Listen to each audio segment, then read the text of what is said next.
Sache que dans les derniers jours, il y aura des temps difficiles.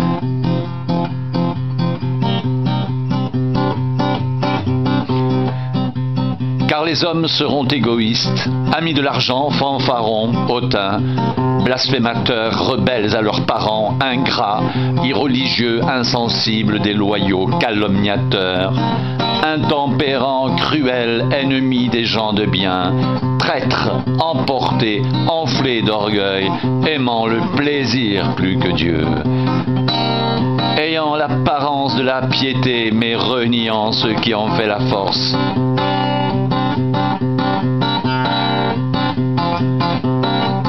Éloigne-toi de ces hommes-là.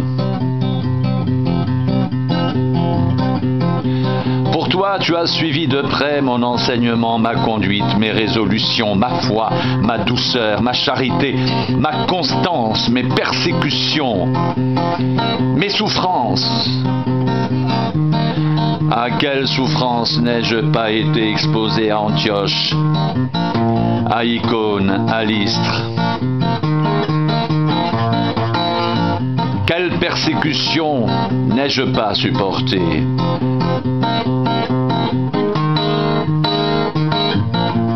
Et le Seigneur m'a délivré de toutes. Or, tous ceux qui veulent vivre pieusement en Jésus-Christ seront persécutés. Mais les hommes méchants et imposteurs avanceront toujours plus dans le mal, égarant les autres et égarés eux-mêmes.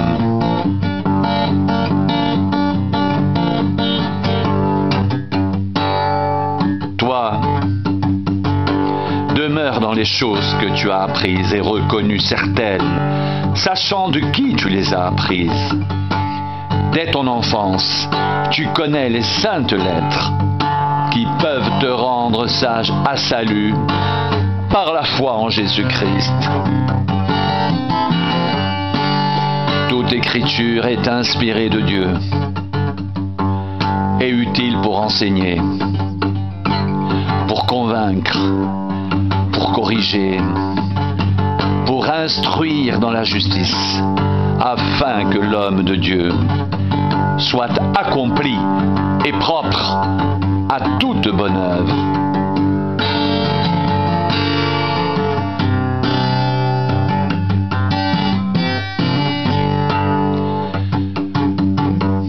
Je t'en conjure, devant Dieu et devant le Seigneur Jésus-Christ, qui doit juger les vivants et les morts, et au nom de son apparition et de son royaume, prêche la parole, insiste en toute occasion favorable ou non,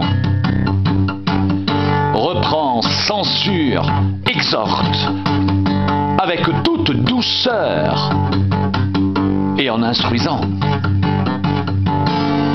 Car il viendra un temps où les hommes ne supporteront pas la saine doctrine,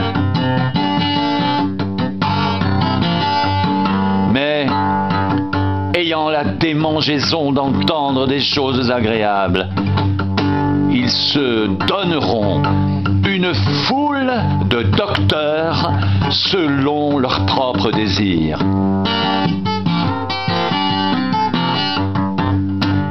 Détourneront l'oreille de la vérité et se tourneront vers les fables.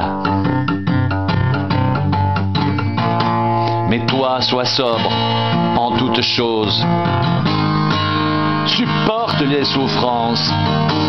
Fais l'œuvre d'un évangéliste. Remplis bien ton ministère. Pour moi, je sers déjà de libation et le moment de mon départ approche.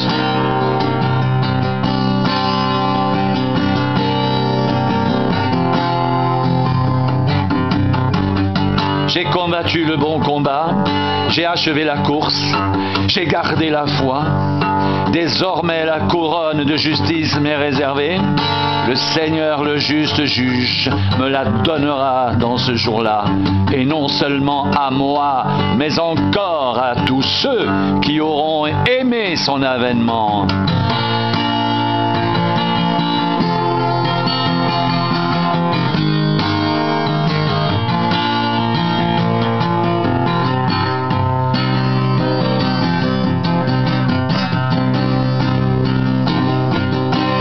Toi donc, mon enfant, fortifie-toi dans la grâce qui est en Jésus-Christ. Et ce que tu as entendu de moi en présence de beaucoup de témoins, confie-le à des hommes fidèles qui soient capables de l'enseigner aussi à d'autres. Souffre avec moi comme un bon soldat de Jésus-Christ.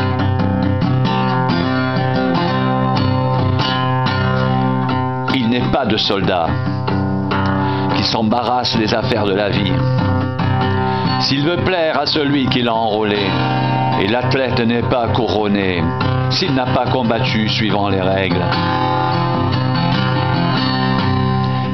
Il faut que le laboureur travaille avant de recueillir les fruits. Comprends ce que je dis, car le Seigneur te donnera de l'intelligence en toutes choses.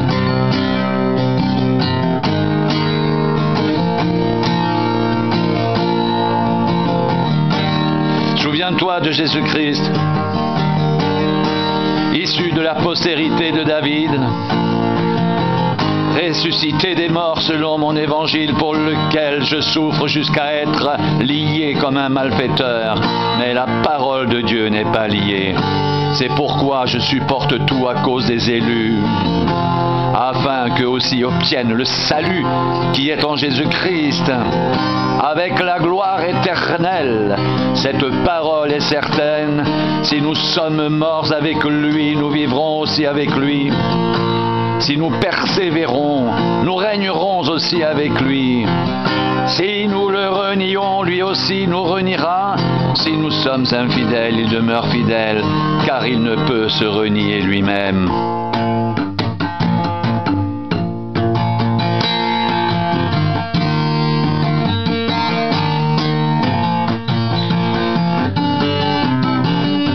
Rappelle ces choses en conjurant devant le Seigneur qu'on évite les disputes de mots qui ne servent qu'à la ruine de ceux qui écoutent. Et force-toi de te présenter devant Dieu comme un homme éprouvé, un ouvrier qui n'a point à rougir, qui dispense droitement la parole de la vérité.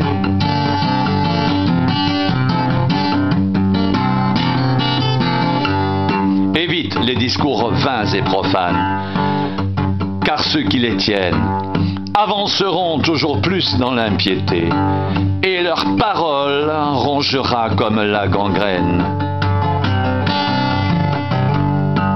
De ce nombre sont Hyménée et Philette, qui se sont détournés de la vérité, disant que la résurrection est déjà arrivée, et qui renversent la foi de quelques-uns.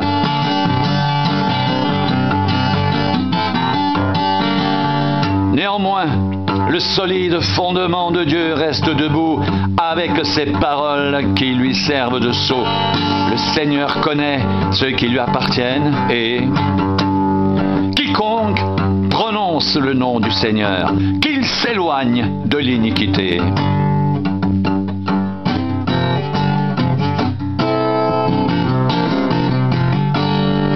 Dans une grande maison, il n'y a pas seulement des vases d'or et d'argent, mais il y en a aussi de bois et de terre. Les uns sont des vases d'honneur et les autres sont d'un usage vil.